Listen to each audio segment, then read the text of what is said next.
Pues bien, buenas tardes.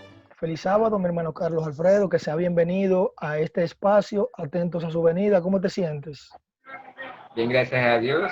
Encantado de recibir la invitación de tu espacio y poder comentar este tema tan importante para la ciudadanía y para el cristianismo.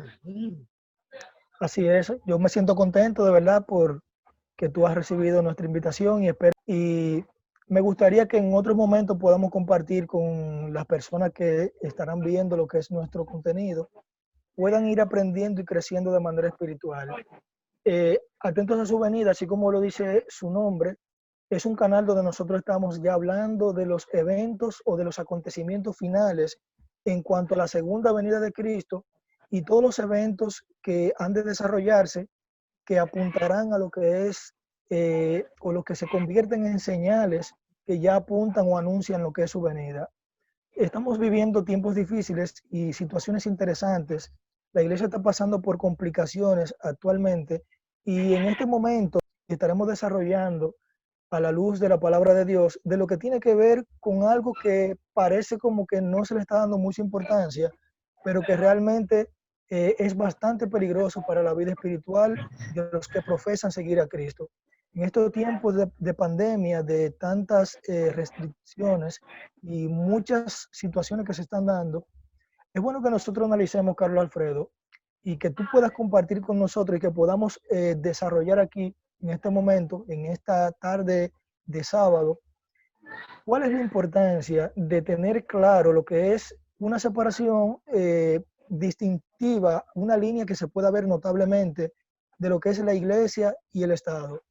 Bien, cuéntanos, Carlos Alfredo, ¿qué tú podrías decir en cuanto a este tema? Sí, el tema de la separación de la iglesia y el Estado ha sido objeto de estudio y debate desde los tiempos de la Edad Media y aún desde antes. Si vamos a la Biblia, vamos a encontrar que a Cristo se le hizo una pregunta con respecto al tema. Vamos al libro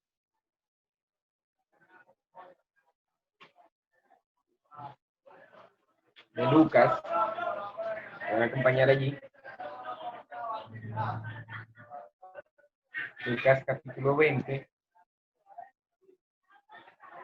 versículo 22.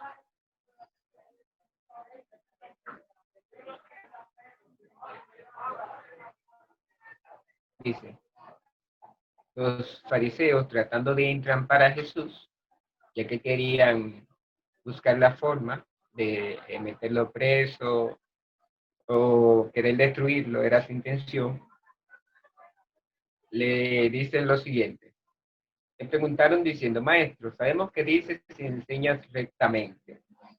Un halago, y que no haces acepción de persona, sino que enseñas el camino de Dios con verdad. Entonces le hacen la famosa pregunta, ¿no es lícito dar tributo a César o no? Esta pregunta tenía una astucia. Verso 23, Jesús se lo dice. Mas él, comprendiendo la astucia de ellos, les dijo, ¿por qué me tentáis? No era que le interesaba la respuesta, sino que lo estaban tentando para que él pudiera errar en la respuesta. Claro, sí, ellos querían una respuesta, pero la respuesta que ellos querían y esperaban era una respuesta errada. Pues Jesús tenía la opción de decir que no se le debía dar tributo al César. Si Jesús decía que no, entonces lo iban a acusar de rebelión contra el imperio. Y eso le podía costar que lo metieran preso.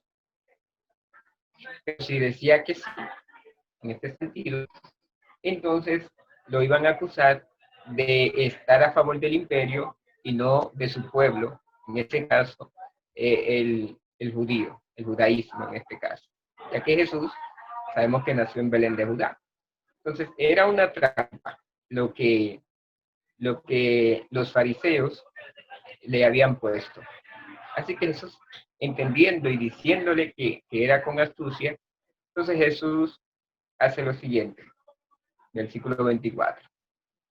Mostradme una moneda. Y le pregunta, ¿de quién es esta imagen? Y la inscripción. Y respondiendo, dijeron, de César.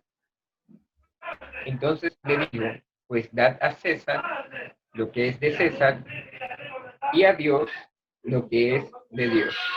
Verso 26. Y no pudieron sorprenderle en palabra alguna delante del pueblo, sino que maravillados de su respuesta, callaron. Y qué bueno que Jesús, aunque esta situación se planteó para entrampar a Jesús, nos dio el principio de separación de iglesia y Estado. De hecho, no solamente aquí en el Nuevo Testamento se ve una separación entre la iglesia y el Estado. El rey Usías, rey de Jerusalén, de Judá, él, después que había alcanzado fama, entonces intentó entrar al santuario, al templo, y ofrecer incienso que no le correspondía, que le correspondía a los sacerdotes.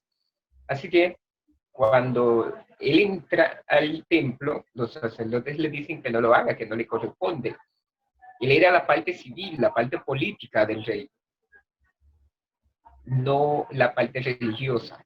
Aunque él debía profesar la religión, pero no debía liderar la religión. Para eso estaban los sacerdotes en ese tiempo, ¿verdad? Porque sabemos que ya el sacerdocio levítico no tiene validez.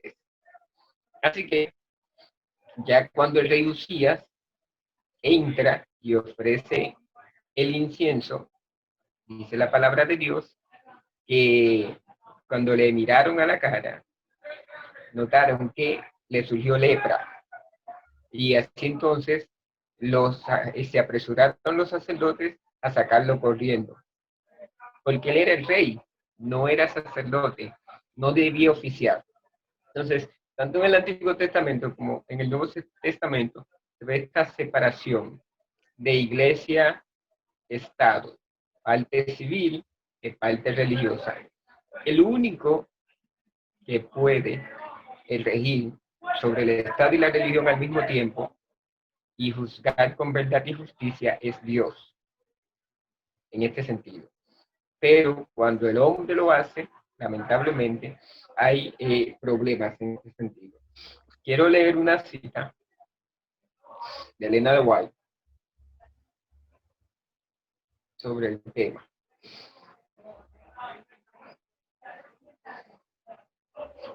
Miren quién está detrás de esto, todo esto con respecto a la unión de la Iglesia y el Estado. En el apéndice del libro El deseado de todas las gentes, dice lo siguiente. Leo.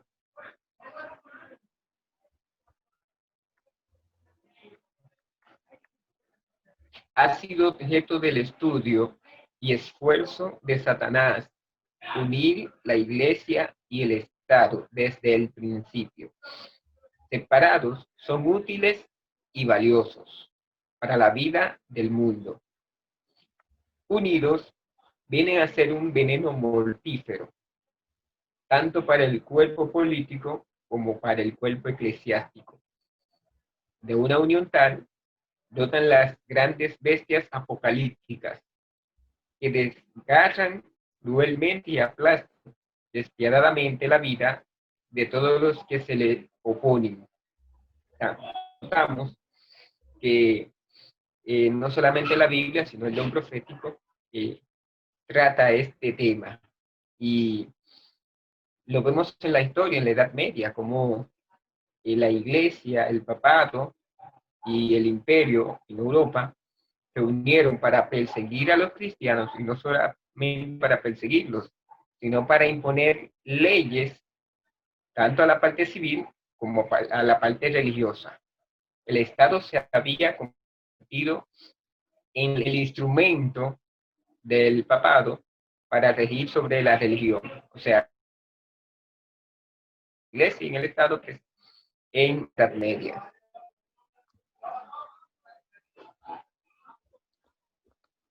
Realmente, como tú dices, Carlos Alfredo, nosotros podemos ver que sí, realmente en lo que tiene que ver con la Edad Media, al final del Imperio Romano, cuando ya lo que es el sistema papal logra tener todo el dominio, aproximadamente en el año 538, de lo que fue la última tribu que tenía prácticamente el poder que no le otorgaba al sistema papal, inmediatamente ellos logran ya quitarlo del medio, este poder que le impedía tener todo el poder, tanto político como religioso, inmediatamente ya tiene el poder, comienza a hacer uso de lo que son los poderes civiles en cuanto al tema del Estado, comienza ya a imponer leyes de tal manera que ya la supremacía completa estaba ya en este sistema eh, falso religioso.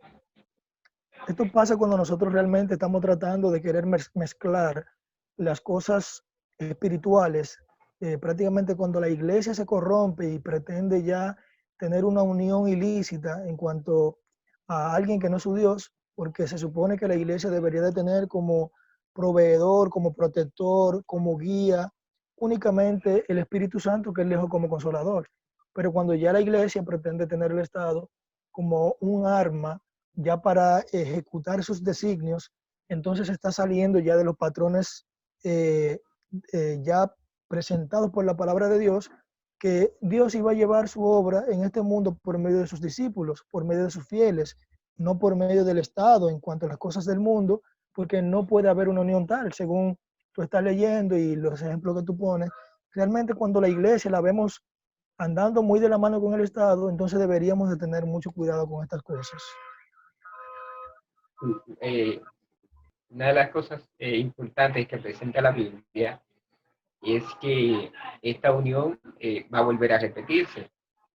Ya lo citamos en la antigüedad, por medio de Usías, tiempos del Antiguo Testamento, lo vemos en el tiempo del Nuevo Testamento, como Cristo plantea esta separación y el libro de Apocalipsis plantea que esta unión va a realizarse. Se realizó en la Edad Media y en los fines de los tiempos que estamos viviendo nosotros, también se está realizando esta unión de la Iglesia y el Estado en este sentido.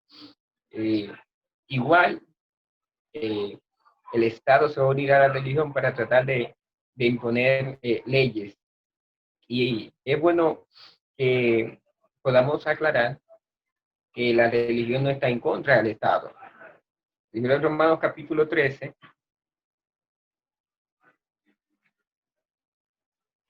dice una cita bien importante. Romanos capítulo 13, versículo 1. Dice allí: sométase toda persona a las autoridades gobernantes, porque no hay autoridad sino de parte de Dios. Y las que existen fueron establecidas por Dios. De alguna manera, aunque este texto entra en conflicto con algunas mentes cristianas, por lo que dice, pero la Biblia lo dice. Si la Biblia lo dice, yo lo creo en este sentido. Así que las autoridades civiles son puestas por Dios. Para el mismo texto dice, ¿para qué?